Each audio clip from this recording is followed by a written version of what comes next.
আসসালামু আলাইকুম।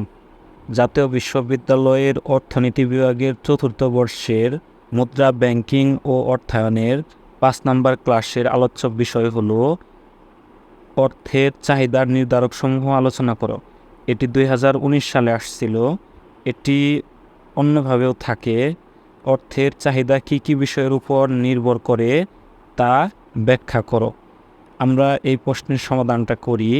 আমরা চেষ্টা করছি প্রত্যেকটি সালের প্রশ্নগুলো দেওয়ার জন্য। পর্যায়ক্রমে প্রত্যেকটা বিষয়ের সব সালের প্রশ্নগুলো দেওয়া হবে। অর্থের চাহিদার নির্ধারকসমূহ। নগদ অর্থ হাতে ধরে রাখার ইচ্ছাকে অর্থের চাহিদা বলা হয়। অর্থের লেনদেন চাহিদা, সতর্কতামূলক চাহিদা এবং খটকা চাহিদা অনেকগুলো উপাদান দ্বারা প্রভাবিত হয়। তার মধ্যে কিছু উপাদান আমরা আলোচনা করব। প্রথমটি হলো আয়। আয়ের উপর অর্থের চাহিদা বিশেষভাবে অর্থের লেনদেন ও সতর্কতামূলক চাহিদা নির্ভর করে। আয় বেশি হলে অর্থের চাহিদা বেশি হয়, আবার আয় কম হলে অর্থের চাহিদা কম হয়। অর্থাৎ ব্যক্তির যদি আয় বেশি হয় তাহলে সে নগদ অর্থ হাতে বেশি পরিমাণ ধরে রাখতে চাইবে, আবার আয় যদি কম হয় তাহলে সে হাতে কম পরিমাণ অর্থ ধরে রাখতে চাইবে। এর পরবর্তী যে পয়েন্টটি আছে তা হলো ভোক্তার ভোগ প্রবণতা।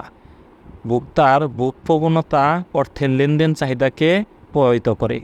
ভোগ প্রবণতা বেশি হলে নগদ অর্থের চাহিদা বেড়ে যায়, আবার ভোগ প্রবণতা কম হলে নগদ অর্থের চাহিদা কমে যায়। অর্থাৎ যদি ব্যক্তি বেশি পরিমাণ ভোগ করতে চায় সেক্ষেত্রে তার নগদ অর্থের পরিমাপটা বা হাতে ধরে রাখার চাহিদাটা বেড়ে যাবে। আয় প্রাপ্তির ধরন অনুযায়ী আয় উপার্জন বা প্রাপ্তির মেয়াদের উপর ভিত্তি করে নগদ অর্থের চাহিদা নির্ভর করে। আয় প্রাপ্তির মেয়াদ বেশি হলে নগদ অর্থ হাতে ধরে রাখার প্রবণতা বেশি হয়, আবার আয় প্রাপ্তির মেয়াদ কম হলে নগদ অর্থের চাহিদা হাতে ধরে রাখার চাহিদা কমে যায়। ৪ নম্বর পয়েন্টে আছে সঞ্চয় প্রবণতা। মানুষের সঞ্চয় প্রবণতা নগদ অর্থের চাহিদাকে প্রভাবিত করে। সঞ্চয় প্রবণতা বেশি হলে নগদ অর্থের চাহিদা কমে, আবার সঞ্চয় প্রবণতা কম হলে নগদ অর্থের চাহিদা বাড়ে। অর্থাৎ ব্যক্তি যদি বেশি পরিমাণ সঞ্চয় করে তাহলে সে হাতে কম পরিমাণ অর্থ রাখবে এবং সঞ্চয় করবে। আর সঞ্চয়ের প্রতি যদি আগ্রহ কম থাকে তাহলে সে নগদ অর্থ বেশি পরিমাণে হাতে রাখবে। সুদের হারের উপর বিশেষভাবে অর্থের ফটকা চাহিদা নির্ভর করে। সুদের হার কমলে অর্থের ফটকা চাহিদা বাড়ে, আবার সুদের হার বাড়লে অর্থের ফটকা চাহিদা কমে। অর্থাৎ যদি সুদের হার বেশি হয় তাহলে মানুষ ব্যাংকে টাকা রাখার আগ্রহ বাড়বে, হাতে নগদ অর্থ কম থাকবে। একইভাবে সুদের হার যদি কম হয় সেক্ষেত্রে ব্যাংকে টাকা কম রাখবে, নগদ অর্থ হাতে বেশি রাখবে। ৬ নম্বর পয়েন্টটি আছে মুদ্রাবাজার। অর্থের চাহিদা মুদ্রাবাজারের উপর নির্ভর করে।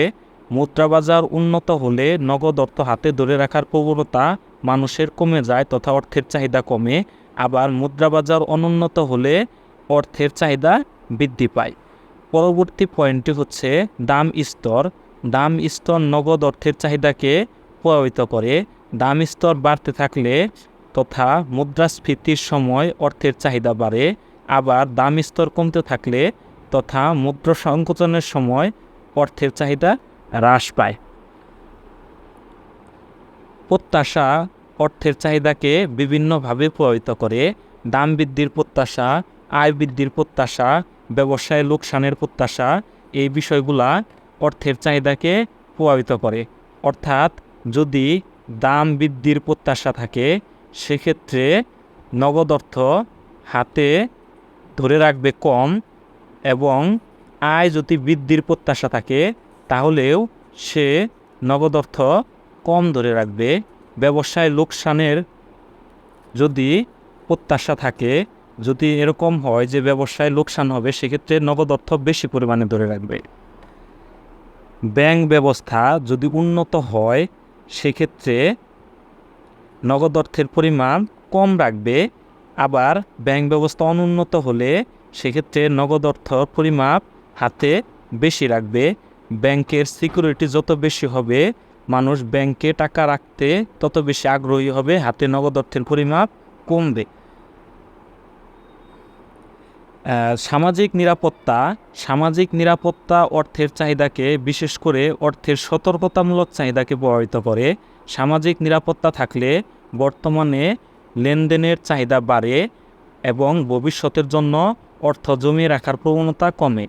আবার সামাজিক নিরাপত্তার অভাব হলে লেনদেনের চাহিদা কমে, ভবিষ্যতে অর্থ জমা রাখার প্রবণতা বাড়ে। সামাজিক নিরাপত্তাও বিশেষ ভূমিকা রাখে। উপরোক্ত বিষয়গুলো দ্বারা একটি দেশের অর্থের চাহিদা প্রভাবিত হয়। উক্ত বিষয়গুলো অনুকূল পরিবর্তন হলে অর্থের চাহিদা বাড়বে এবং প্রতিকূল পরিবর্তন হলে অর্থের চাহিদা কমে যাবে। এগুলাই ছিল অর্থের চাহিদার নির্ধারক সমূহ। সকলকে ধন্যবাদ। পরবর্তী ক্লাস খুব শীঘ্রই দেওয়া হবে। আর প্রত্যেক অধ্যায় শেষ হলে সবগুলো প্রশ্ন PDF আকারে দিয়ে দেওয়ার চেষ্টা করব। যারা নিতে আগ্রহী তারা অবশ্যই কমেন্ট করে জানাবেন। সকলকে ধন্যবাদ। আসসালামু আলাইকুম।